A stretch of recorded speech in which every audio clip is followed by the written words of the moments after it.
Assalamualaikum dan salam sejahtera untuk pelajar tingkatan 1 sepanjang tempoh PKP yang masih ada hampir 2 minggu.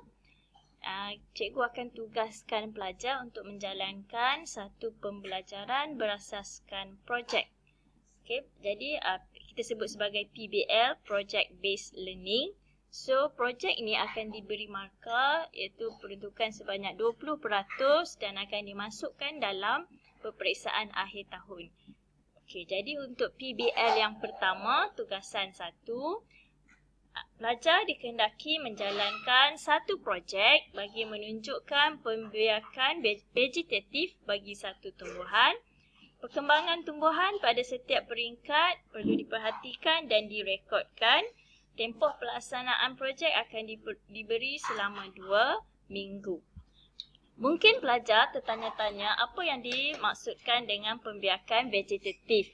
Kerana saya percaya kebanyakan kelas belum lagi belajar tajuk ni. Okay, so pembiakan vegetatif adalah salah satu topik dalam tajuk bab 4 iaitu bab pembiakan. So saya akan terangkan sedikit apa yang dimaksudkan dengan pembiakan vegetatif. Pembiakan vegetatif adalah salah satu kaedah dalam pembiakan eseks bagi tumbuhan. Pembiakan eseks adalah jenis pembiakan yang berlaku dalam organisma ringkas seperti ameba, paramecium dan hydra. Dan untuk tumbuhan pula, bagi tumbuhan seperti bawang, halia, ubi kentang juga membiak secara eseks. So dalam pembiakan jenis eseks, hanya satu induk sahaja yang terlibat dan tidak melibatkan proses persenyawaan. Dan individu baru yang terhasil adalah seiras secara genetik dan tidak wujud variasi. So kita boleh tengok kalau pokok halia, anak halia adalah sama aja dengan halia yang asal. Sama juga kentang. Kentang dia akan hasilkan kentang yang sama jenis juga dengan induk asal. Itu bermaksud pembiakan jenis eseks. Okey, pelajar boleh rujuk bagi rajah 4.5 ada dalam buku teks muka surat 95 yang menunjukkan 5 jenis pembiakan eseks. So kita ada yang pertama ialah belahan dua, yang kedua pertunasan, yang ketiga penjanaan semula, yang keempat pembentukan spora dan yang kelima pembiakan vegetatif. So pembiakan vegetatif ni adalah bahagian yang kita akan jalankan projek. So dia adalah satu cara untuk menghasilkan tumbuhan baharu daripada bahagian vegetatif tumbuhan induk selain daripada bunga. Sebab kalau pembiakan melalui bunga itu adalah pembiakan jenis seks, bukannya eseks.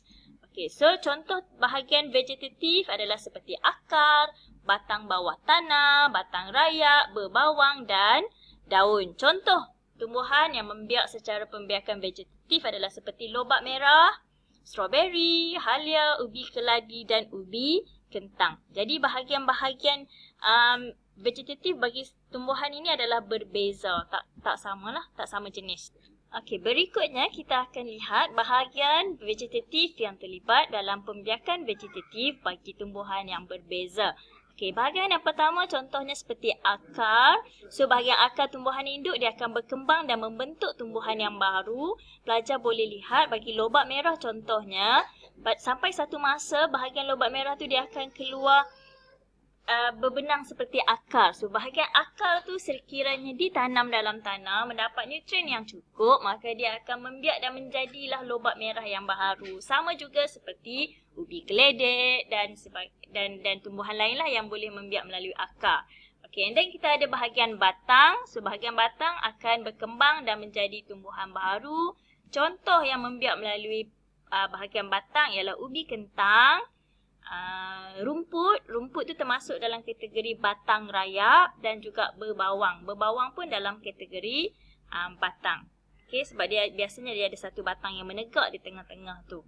Okey, so dia boleh membiak melalui bahagian batang. Okey, bagi bahagian daun, kita ada contoh tumbuhan yang boleh membiak melalui daun ialah setawa, daun setawa dan juga begonia. Okey. Okey, kembali ke tugasan kita. Jadi pelajar perlu jalankan projek nak menunjukkan pembiakan vegetatif. So, macam mana nak buat di rumah? Okey, cikgu sediakan langkah. Okey, kaedah untuk melaksanakan. Okey, langkah 1 perlu rancang dan kumpul maklumat. Jadi bila duduk di rumah, sila buat carian melalui internet, buku rujukan, buku teks dan sebagainya. Pilih satu jenis tumbuhan yang ingin dibiakkan dalam projek. Biasanya kita buat bawang lah, yang paling mudah adalah bawang. Tapi cikgu izinkan pelajar untuk cuba tumbuhan yang lain asalkan pembiakan dia mesti dalam kategori pembiakan vegetatif. Okey, langkah yang kedua, sediakan bahan. So bahan ringkas saja yang kita perlukan seperti pasu, atau kalau tak ada pasu boleh guna bekas kecil, apa-apa saja bekas, mungkin botol yang telah digunakan. Okey, sediakan bahagian vegetatif tumbuhan.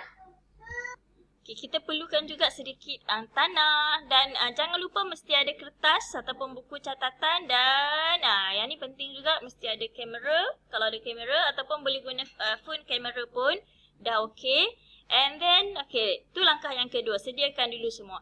Langkah yang ketiga untuk melaksanakan projek, okey, buat catatan keadaan tanaman vegetatif dari awal projek. So contohnya tengok dulu keadaan bawang. Kalau kita pakai bawang, okey, keadaan awal bawang macam mana?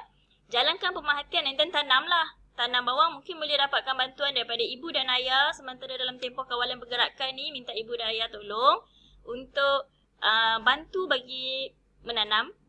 Okey, so jalankan pemerhatian setiap hari bagi mengenal pasti perubahan ataupun pertumbuhan yang berlaku. Nampak macam simple je kan? Tapi make sure tengoklah apa yang mungkin dah keluar tunas yang baru untuk pokok bawang tu, atau mungkin dah tumbuh akar dan sebagainya. Okey, jangan lupa untuk rekodkan pemerhatian dan ambil gambar bagi setiap peringkat perubahan tu. Gunakan kreativiti pelajar sendiri untuk mengambil gambar dan sebagainya. Okey, dan langkah yang keempat, bagi pelaporan projek, tulis laporan dalam bentuk folio ringkas. Okey, dan mengikut borang format yang dilampirkan, saya akan berikan borang format supaya pelajar nampak markah, bahagian markah yang diberikan. And then pelajar bebas untuk memilih nak menggunakan tulisan tangan ataupun bercetak mengikut keadaan ataupun kemudahan yang pelajar ada di rumah sekarang. Kalau tak ada printer, tak perlu cetak pun, boleh guna tulisan tangan sahaja. Gunakan kreativiti untuk jadikan folio menarik dan interaktif. Boleh letak warna-warni, boleh letak apa-apa sahaja mengikut kreativiti. And then jangan lupa masukkan gambar tanaman vegetatif sebagai evidence project. Mesti ada gambar. Okey, cadangan saya adalah masukkan gambar secara berperingkat lah mengikut pertumbuhan. Buat catatan, hari ni naik berapa cm contohnya dan sebagainya, berapa saiz dia dan sebagainya. Okey, gambar tumbuhan yang diambil dari internet adalah tidak dibenarkan. Kita mementingkan originality. Jangan ada yang just copy paste daripada internet. Okey, tak nak, mesti gambar sendiri. Lagi elok letaklah gambar selfie dengan pokok yang dah ditanam tu. So confirm yang tuan tu yang buat. Okey, jika tiada kemudahan mencetak, tak ada masalah. Jangan susahkan diri. Simpan dulu semua bahan dan tunggu nanti bila kita sampai buka sekolah, kita boleh cetak di sekolah. Okey, itu sahaja daripada cikgu. Jika ada masalah, boleh tanyakanlah. Okey, selamat menjalankan projek dan gunakan masa yang ada supaya ada hasil. Okey, ingat 20% untuk markah ujian peperiksaan akhir tahun. Okey, sekian. Terima kasih.